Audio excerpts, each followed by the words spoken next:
Família. E hoje a mensagem do Luiz ia ser comigo, mas ele se dispôs e é bom para ir treinando, né, irmão Jânio? A gente acostumando os jovens da nossa igreja, né? Isso aí, vamos trabalhar com força na obra do Senhor, né? Eu sempre disse, repito, eu queria ter conhecido mais cedo, né, na adolescência, né?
Peço uma bênção especial sobre cada pessoa. Todo mundo aqui tem os seus problemas individuais, que o Senhor possa resolvê-los para nós, nos colocar sempre nos seus caminhos, que a gente nunca possa se desviar dos seus caminhos, Pai, que vai nos levar à eterna morada do nosso Senhor.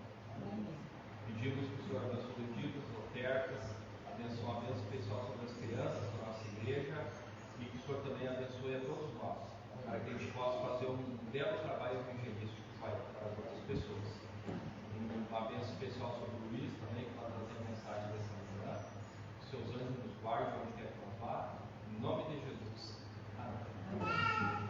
Amém. Faz fiquinha aí, né?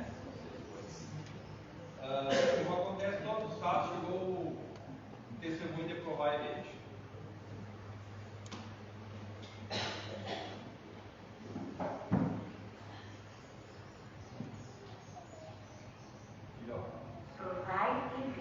História de fé e fidelidade, chamados para servirem numa ilha. No final da pandemia, eu voltei a olhar o site do Serviço Voluntário Adventista procurando um chamado que aceitasse casais. Ou então, uma noite, para nossa surpresa, apareceu um chamado que aceitava casais, era para uma ilha no meio do Oceano Pacífico, uma ilha no arquipélago do Havaí. Contei para a Paulinha e nós ficamos um pouco ansiosos, até um pouco com medo, mas o desejo de servirmos com voluntários ardia em nosso coração, então nós fizemos contato com o diretor da chamada, fizemos algumas entrevistas com ele e depois de 2 semanas nós já estávamos aptos a comprar nossas passagens em direção à realização desse sonho que era servir a Deus como voluntário por um ano. Muitas pessoas nos chamaram de loucos. Como assim? Vocês vão deixar tudo para trás, um apartamento novinho, tudo mobiliado, bonitinho. Outras pessoas também falaram assim, nossa, mas parece que o Havaí precisa de ajuda, né? Lá nos Estados Unidos, aquele paraíso. Então, chegaram até a salvar a gente, assim. Mas a gente não deu ouvidos, continuamos em frente. E fomos para realizar o nosso sonho. Chegamos lá, eram cabanas velhas, o acampamento não tinha cercas na entrada do acampamento, era uma estrutura bem precária. Aonde o acampamento Guaraí fica é do outro lado da ilha, então é uma região extremamente seca e com muitos moradores de rua morando na praia. Aqui no acampamento nós trabalhamos cuidando da manutenção. Nós recebemos grupos a cada semana de acampantes, então nós limpamos as cabanas, limpamos os banheiros, a piscina, a cozinha, refeitório, cortamos a grama, deixamos tudo perfeito no acampamento, na estrutura, para receber esses acampantes. Muitas pessoas pensam que só a janela 10 paredes do país, nessa janela, precisam de voluntários e missionários.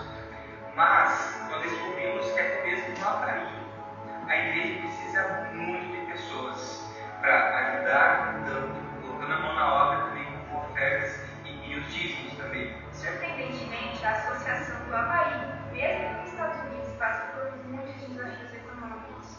Então, projetos só foram possíveis por causa das ofertas e doações de igrejas inteiras que ajudaram e deram seu dinheiro, e também muitos que deram o seu tempo em lá e passando suas férias construindo. E é aí que a gente percebe o quanto os dízimos e as ofertas são necessários e importantes, e como essa estrutura ajuda lugares diversos ao redor do mundo a continuarem e desenvolverem. Mas foi no acampamento de verão que eu vi 19 adolescentes entregando a vida a Jesus na piscina, que aquilo mudou a minha perspectiva e me fez perceber que não é só abrindo a vida também, que a gente pode servir a Deus.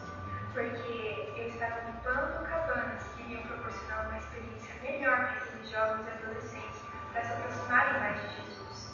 Talvez você que está nos assistindo não tenha a disponibilidade de servir a Deus por um ano, mas saiba que são os seus dízimos e as suas ofertas que nos permitem fazer esses projetos aqui e também nos manter. Antes de nós servirmos como voluntários, nós não imaginávamos o quanto nós seríamos abençoados por Deus durante esse ano. Nós pensávamos que nós estávamos vindo aqui para servir, mas a verdade é que Deus nos serviu em várias maneiras nesse ano. Nós crescemos como pessoas, um casal, nossa saúde melhorou, que 2 jovens sedentários trabalhando remotamente com computadores no acampamento nós fizemos trabalhos braçais, então eu emagreci bastante, nós melhoramos muito nossa saúde. Tivemos a oportunidade e o privilégio de conhecer pessoas incríveis e maravilhosas. Eu tive a oportunidade de aprender um novo idioma. Tudo isso é porque um dia nós decidimos servir a Deus como voluntários. E nessa manhã eu convido você, seja solteiro, seja casado, você que tem o desejo de servir a Deus e passar por essa experiência, não desista. Essa foi a melhor decisão que nós tivemos nas nossas vidas. Ela transformou as nossas vidas. Trabalhe na obra de Deus, que Deus vai trabalhar na sua. Agora chegou a hora de retornarmos aos eventos de suas festas. Então aí, irmãos, mais um belo testemunho, né, de um casal que recebeu um chamado e foram lá para uma ilha do Havaí, né, no meio do passeio. E como vocês viram ali, eles não só abençoaram outras pessoas, como também foram abençoados, né? O testemunho dele ali. Viu como nossas ofertas, com a nossa oferta, a nossa fidelidade, ajudam pessoas do outro lado do mundo, né? Isso é incrível. E agora que nós fechamos isso, quem trouxe o disco, sua oferta, entra à frente para a canção. Vamos lá.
aqui para ficar melhor para a câmera. E agora a gente está transmitindo ao vivo, aí fica melhor para a câmera capturar o som.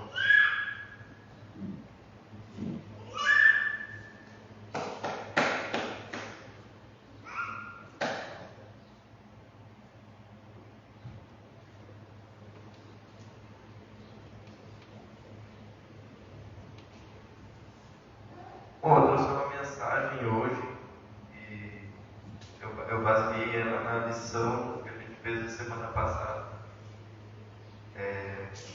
sobre cegueira espiritual. Uma coisa que tinha muito na época de Jesus e hoje em dia ainda tem muito. Está em João capítulo 9. Tenho certeza que essa mensagem é importante, né? Mas o que é cegueira espiritual? Resumindo, é quando Deus nos dá sinais, quando Deus nos mostra o caminho, mas mesmo assim a gente nunca está nem aí. Né? A gente pede, às vezes, Deus me mostra um sinal que você existe, e Deus vai lá e mostra, e a gente não percebe ou vê e nunca muda. Vou abrir a Bíblia em João capítulo 9.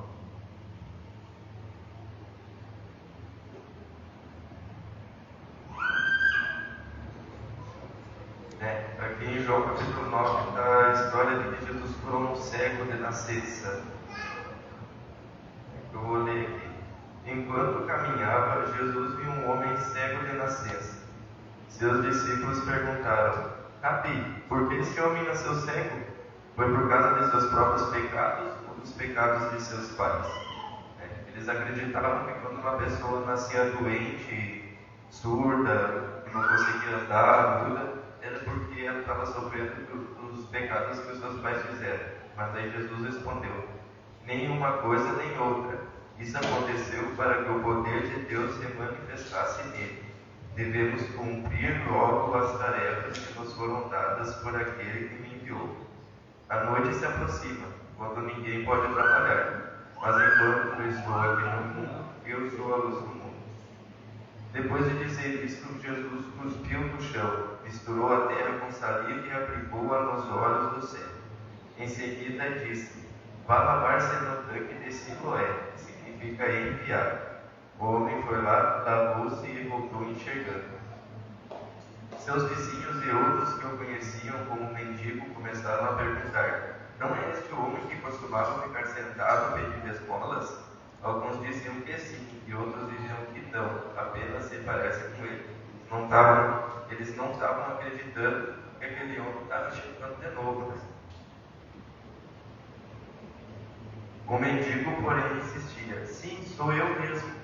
Eles perguntaram: quem curou você? Perguntaram eles: o que aconteceu?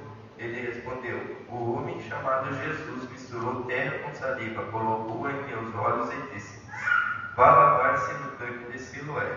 Eu fui e me lavei. Agora posso ver. Onde está esse homem? Perguntaram. Não sei, respondeu ele. Então levaram aos fariseus o homem que havia sido cego. Aqui ficou a parte que eu queria comentar sobre os fariseus, que eram assim as pessoas que eram mais cegas espiritualmente, e viam Jesus fazendo milagre e mesmo assim não acreditavam. Pois foi no sábado que Jesus misturou terra com saliva e o curou.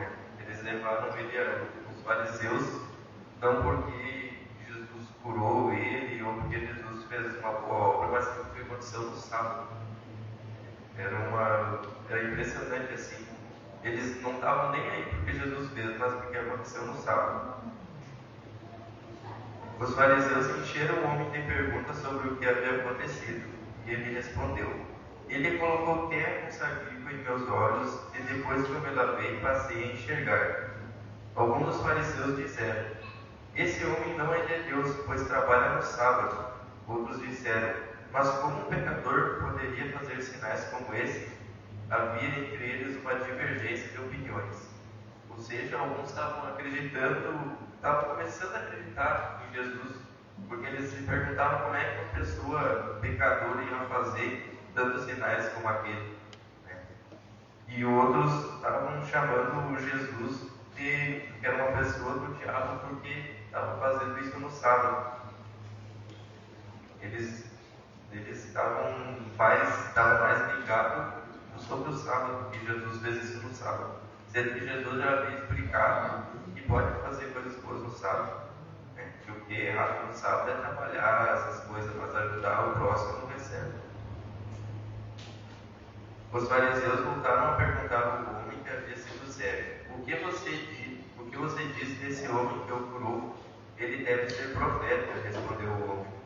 Os líderes judeus se recusavam a crer que ele havia sido cego e estava curado. Por isso mandaram chamar os pais dele.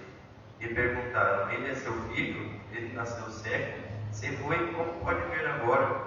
Os pais responderam: Sabemos que ele é nosso filho e que nasceu cego, mas não sabemos como pode ver agora nem quem o curou.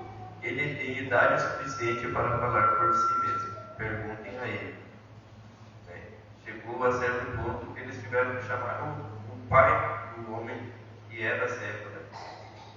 E quando os pais chegaram lá, eles ficaram com medo. O medo tomou o corpo deles. Eles ficaram com medo de ser expulso da sinagoga. Eles responderam que o homem era filho dele e era cego, mas não sabiam como ele voltou a enxergar. E depois falaram que ele tinha idade suficiente para falar por si mesmo. Seus pais disseram isso por medo dos líderes judeus, pois haviam anunciado que se alguém dissesse que Jesus era o Cristo, seria expulso da sinagoga. Por isso disseram: Ele tem idade suficiente, perguntem a ele. Então, pela segunda vez, chamaram um homem que havia sido cego e lhe disseram: Deus é quem deve receber glória por aquilo que aconteceu, pois sabemos que esse Jesus é pecador. Sendo que Jesus é Deus também. Não sei se ele é pecador, respondeu o homem, mas uma coisa sei, eu era cego, agora vejo. Mas o que ele fez? Perguntaram: Como ele o curou? Sendo que ele já tinha respondido, né? E Jesus cuspiu no chão, misturou a saliva com a terra e passou nos olhos dele e ele começou a enxergar. E os fariseus perguntavam de novo até que o homem respondeu: Eu já lhes disse, exclamou o homem. Vocês não ouviram? Por que querem ouvir outra vez? Por acaso também querem se tornar discípulos dele? Então eles o insultaram e disseram: Você é discípulo dele, mas nós somos discípulos de Moisés. Sabemos que Deus falou a Moisés, mas nem sabemos de onde vem esse homem. Eles obedeciam mais a Moisés do que Jesus. Que coisa mais estranha, respondeu o homem. Ele curou meus olhos e vocês não sabem de onde ele vem? Sabemos que Deus não atende pecadores, mas está pronto a ouvir aqueles que o adoram e fazem sua vontade. Desde o princípio do mundo, ninguém foi capaz de abrir os olhos de um cego de nascença. Se esse homem não fosse Deus, não teria conseguido fazê-lo. E agora ele meteu um forte rápido aí, né? Esse argumento que ele lançou não tinha como refutar. Então os fariseus ficaram muito irritados e responderam: Você nasceu inteiramente pecador, disseram eles, e quer ensinar a nós? Então expulsaram da sinagoga. Aqui foi um dos exemplos que eu achei, né, sobre a cegueira espiritual que os fariseus tinham. E mesmo vendo Jesus curando ele, todos os argumentos que o homem cego falou, eles mesmo assim não acreditavam. Aí continuando, a cegueira espiritual. Quando Jesus soube do que havia acontecido, procurou o homem e ele disse: Você crê no Filho do Homem? Quem é ele, Senhor? Perguntou o homem. Eu quero crer nele. Jesus respondeu: Você ouviu, e ele está falando com você. Sim, Senhor, eu creio, declarou o homem. E adorou a Jesus. Então Jesus disse: Eu vim a este mundo para julgar, para dar visão aos cegos e para fazer que os que veem se tornem cegos. Alguns fariseus estavam por perto e ouviram e perguntaram: Você está dizendo que nós somos cegos? E Jesus respondeu: Se vocês fossem cegos, não seriam culpados. Respondeu Jesus: mas a boca de vocês permanece, pois afirmam que pode ver. Aí é outra característica da cegueira espiritual, né? Seguindo aqui no capítulo 10, eu vou ler a partir do versículo 22. E aqui tem outro exemplo também. Jesus afirma ser o Filho de Deus. Era inverno, e Jesus estava em Jerusalém na celebração da festa da dedicação. Ele caminhava pelo templo, na parte conhecida como Pórtico de Salomão. Quando os líderes judeus o rodearam e perguntaram: quanto tempo vai nos deixar em suspense? Se você é o Cristo, diga-nos claramente. Aqui eu fico pensando como era a paciência de Jesus para ficar aguentando os fariseus em volta dele toda hora perguntando, falando para ele provar que era Deus, se ele era o Cristo, que ele provasse, sendo que Jesus fazia milagres, dava argumentos que não tinha como refutar, e mesmo assim eles não acreditavam. Depois de um tempo iam lá e perguntavam de novo. E aí Jesus respondeu: eu já lhes disse, e vocês não creram em mim. A prova são as obras que realizo em nome do meu Pai. Mas vocês não creem em mim porque não são minhas ovelhas. Minhas ovelhas ouvem a minha voz, e eu as conheço, e elas me seguem. Eu lhes dou a vida eterna, e elas nunca morrerão. Ninguém pode arrancá-las da minha mão, pois meu Pai as deu a mim, e Ele é mais poderoso que todos. Ninguém pode arrancá-las da minha mão, ninguém pode arrancá-las da mão de meu Pai. O Pai e eu somos um. Mais uma vez, os líderes judeus pegaram pedras para tirar dele. Jesus disse: por enganação do meu Pai, eu fiz muitas boas obras, por qual delas vocês querem me apedrejar? Eles queriam apedrejar Jesus, né? Porque Jesus disse que ele e o Pai eram um, e estava na cara que eram o mesmo, né? Eles não queriam enxergar isso, eles enxergavam e ao mesmo tempo não enxergavam. E essa é a cegueira espiritual. Eles responderam: não vamos apedrejá-lo por nenhuma boa obra, mas por blasfêmia. Você, um simples homem, afirma que é Deus. Um simples homem, né? Olha a palavra que Jesus respondeu: as próprias escrituras de vocês afirmam que Deus disse a certos líderes do povo: eu digo, vocês são deuses, e vocês sabem que as escrituras não podem ser alteradas. Portanto, se aqueles que receberam a mensagem de Deus foram chamados de deuses, por que vocês consideram blasfêmia quando eu digo, eu sou filho de Deus? Afinal, o Pai me consagrou e me enviou ao mundo. Não creiam em mim se não realizo as obras do meu Pai. Mas se as realizo, creiam na prova, que são as obras, mesmo que não creem. Então vocês saberão e entenderão que o Pai está em mim e que eu estou no Pai. Aqui Jesus pede para que, mesmo se eles não acreditassem em Jesus, que eles acreditassem nas obras dele, né? E talvez, com o tempo, isso começasse a martelar na cabeça deles. Nossa, ele fazia aquelas coisas, simples homem não conseguiria fazer aquilo. Mas mesmo assim, eles não estavam nem aí porque Jesus falava. Novamente tentaram prendê-lo, mas ele escapou e os deixou. Foi para o outro lado do Rio Jordão, perto do lugar onde João batizava no início, e ficou ali por algum tempo. Muitos o seguiram, comentando entre si: João não realizou sinais, mas tudo o que ele disse a respeito deste homem se cumpriu. E muitos ali creram em Jesus. A gente vê como é muito perigosa a cegueira espiritual, né? Jesus dá sinais, mostra que ele existe para certas pessoas e mesmo assim elas não acreditam. Ou vê e não querem mudar. Seguindo, agora eu vou ir para o capítulo 11, a ressurreição de Lázaro, porque aqui tem outro exemplo também. A história de Lázaro é muito conhecida. Um homem chamado Lázaro estava doente. Ele morava em Betânia com suas irmãs, Maria e Marta. Foi Maria, a irmã de Lázaro, que mais tarde derramou perfume caro nos pés do Senhor e os enxugou com os cabelos. As duas irmãs enviaram um recado a Jesus, dizendo: Senhor, seu amigo querido está muito doente. Quando Jesus ouviu isso, disse: a doença de Lázaro não acabará em morte.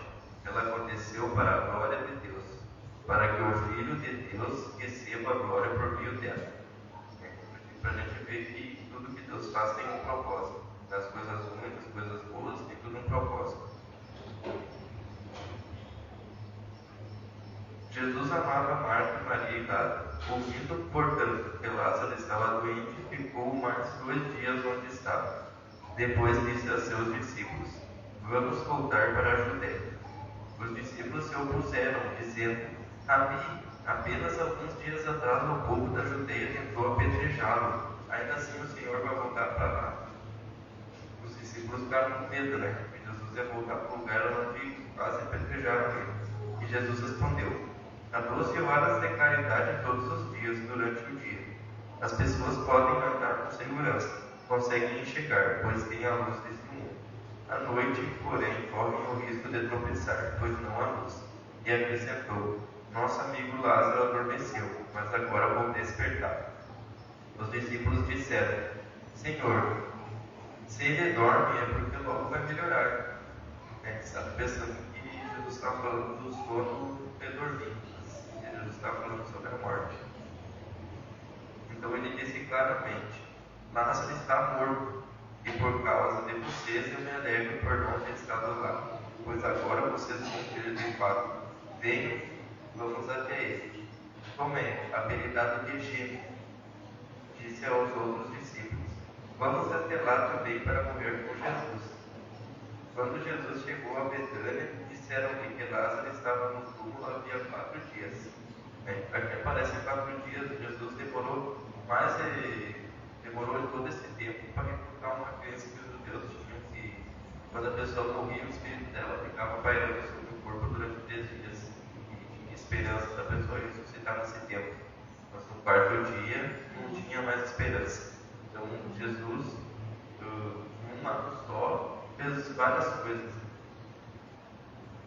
Betânia ficava a cerca de 3 quilômetros de Jerusalém, e muitos moradores da região tinham vindo consolar Marta e Maria pela perda do irmão.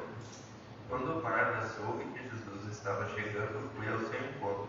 Maria, porém, ficou em casa. Marta disse a Jesus: Se o Senhor estivesse aqui, meu irmão não teria morrido. Mas sei que, mesmo agora, Deus me dará tudo o que pedir. Jesus lhe disse: Seu irmão vai ressuscitar. Sim, respondeu Marta, ele vai ressuscitar quando todos ressuscitarem no último dia. Então Jesus disse: Eu sou a ressurreição e a vida. Quem crê em mim viverá, mesmo depois de morrer. Quem vive em mim jamais morrerá. Você crê nisso, Marta? Sim, Senhor, respondeu ela. Eu creio que o Senhor é o Cristo, o Filho de Deus, aquele que veio ao mundo da parte de Deus. Em seguida voltou para casa, chamou Maria à parte e disse: O mestre está aqui e quer ver você. Maria se levou de imediato e foi até ele. Jesus tinha ficado fora do povoado, no lugar onde Marta havia se encontrado com ele.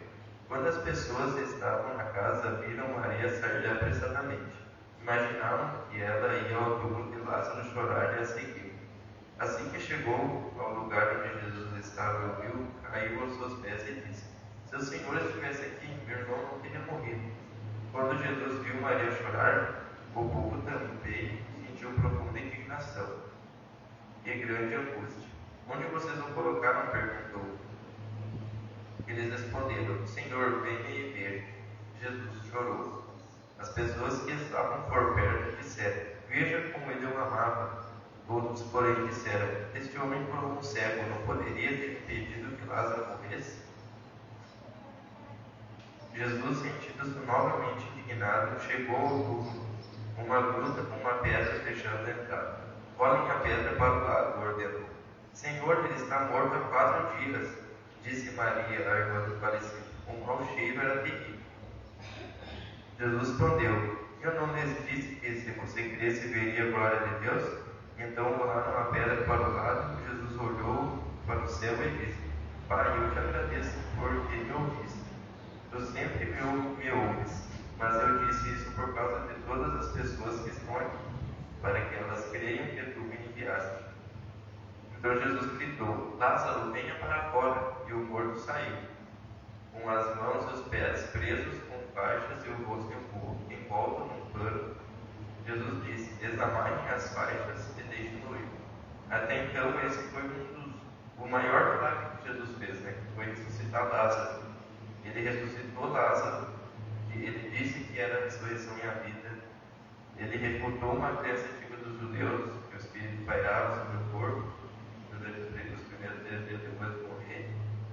Jesus aqui, ele fez várias coisas.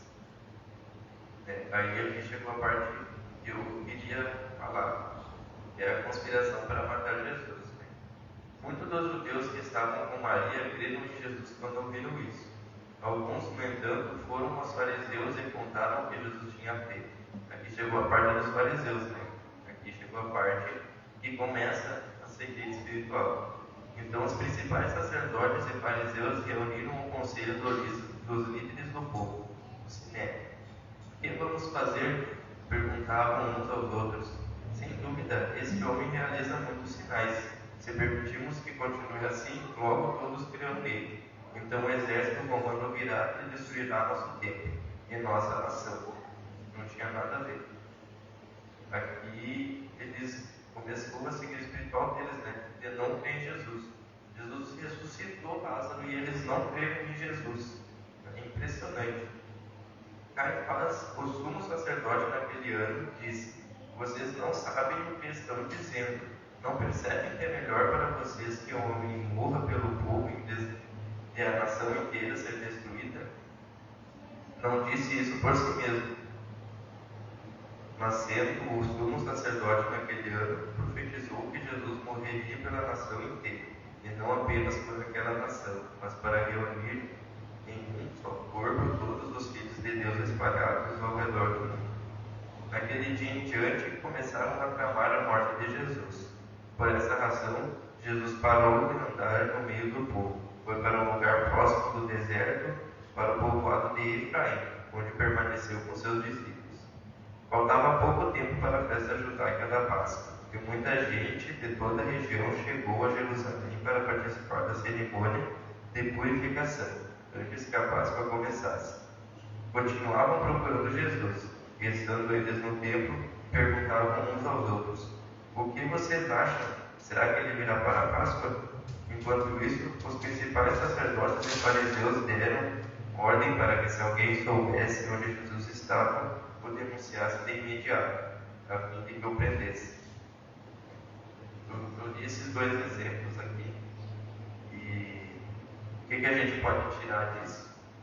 Que a gente precisa abrir os nossos olhos, a gente precisa se ligar mais, ainda mais agora que a gente está nos últimos tempos, Jesus está voltando, aí Jesus dá sinais para a gente no mundo, aí guerras, fomes, pobreza, e a gente não se liga. E aqui dá o exemplo do que acontece. Os fariseus faziam muito isso, de ter seguida espiritual, que mesmo Jesus fazendo milagres, eles não acreditavam. Eles queriam ter o poder, queriam largar o poder de ser fariseus. E a gente hoje não pode ser assim, a gente hoje tem que se ligar mais. Esse foi um culto não tão longo, mas eu creio que essa mensagem é importante. A gente precisa acordar, porque a gente está no final dos tempos.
boa para finalizar.